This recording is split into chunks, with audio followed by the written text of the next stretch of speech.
स्वागत है आपका हमारे YouTube चैनल ज्योग्राफिकल टॉपिक्स में। इस वीडियो में हम नदी अपरदन से निर्मित भूआकृतियों के बारे में जानेंगे।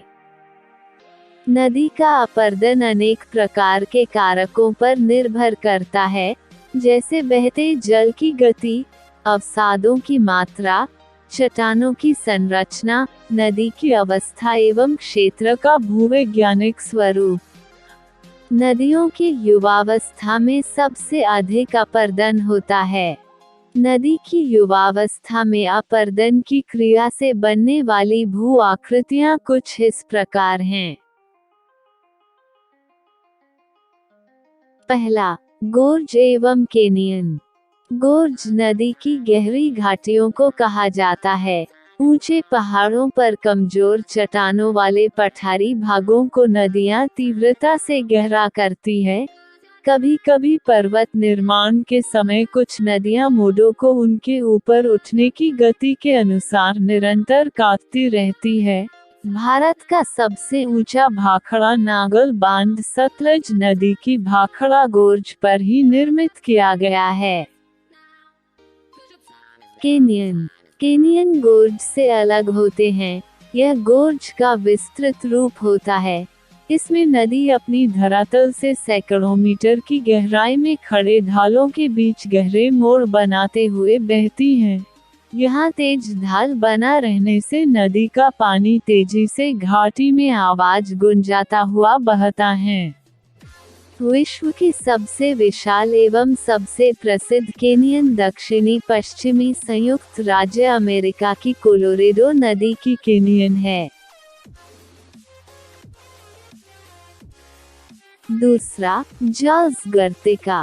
बहते हुए जल के साथ कंकड़ पत्थर रोड़े आदि कठोर चट्टानी भागों में गड्ढे बना देते हैं। अवसाद के लगातार घूमने के कारण ये गड्ढे गोलाकार एवं गहरे हो जाते हैं। इन्हें ही जाल्स गर्तिका कहा जाता है। तीसरा, वी आकार की घाटी। ये आकृति पहाड़ी भागों में विकसित होती है। प्रारंभ में नदी में जल की मात्रा कम होने से धरातल का ढाल अधिक होता है। अधिक ढाल के कारण नदी गहरा कटाव करती है और घाटियां गहरी होती जाती है। ढाल की अधिकता के कारण नदी गहरा कटाव करने लगती है।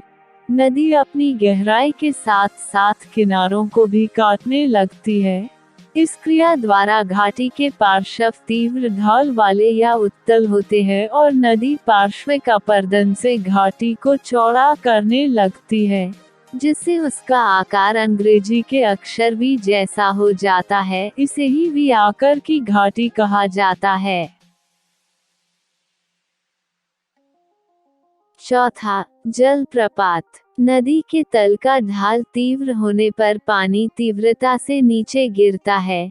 जल के अत्यधिक वेग से नीचे गिरने को जलप्रपात कहते हैं। भारत में हिमालय पर्वत एवं दक्षिण के पठार की नदियां ऐसे ही झरनों को बनाती है। पांचवा, नदी वेदिकाएं। ये आकृतियां नदी घाटी में विस्तृत होती हैं। जब नदी मैदानी भागों में बहती है, तो पुनर्वेकरण की दशा प्राप्त कर सारा ही भाग ऊपर उठ जाता है।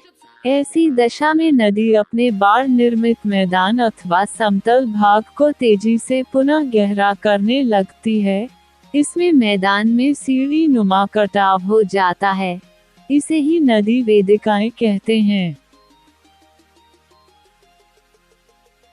छठवां, द्रुतवाह या क्षिप्रिका। बहती हुई नदी जब किसी घाटी में तीव्र गति से गिरती है तो उसे क्षिप्रिका कहते हैं। कभी कभी विशेष परिस्थितियों में क्षिप्रिका की रचना जलप्रपात से पूर्व होती है। कभी कभी प्रपातों की ऊंचाई कम हो जाने से वो क्षिप्रिका में बदल जाते हैं। सातवां, लटकते पर्वत प्रक्षेप। जब पर्वतीय क्षेत्रों में नदी टेढ़ी मेढ़ी मार्ग से गुजरती है, तो पर्वत प्रक्षेप का विस्तार गूंथा रहता है। इसी कारण यदि हम नदी की घाटी में खड़े होकर इसके ऊपरी भाग या उद्गम भाग की ओर देखें तो हमें स्पष्ट ऐसे आपस में गूंथे हुए पर्वत प्रक्षेप दिखाई देंगे। इन्हें ही लटकते हुए पर्वत प्रक्षेप कहते हैं।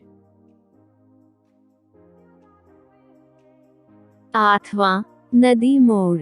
मैदानी भाग में नदी क्षैतिज कटाव करती है, जिस कारण नदी की चौड़ाई में वृद्धि होती जाती है और नदी का वेग कम हो जाता है। इससे मार्ग में अवरोध आने से नदी का मार्ग बदल जाता है, अर्थात वे टेढ़े मेढ़े मार्ग से बहने लगती हैं। इन टेढ़े मेढ़े मोड़ों को भी नदी मोड़ कहा जाता है। 9वां, आनति कुंड। सामान्यतः जलप्रपातों के नीचे पाए जाने वाले गड्ढों को आनति कुंड कहा जाता है।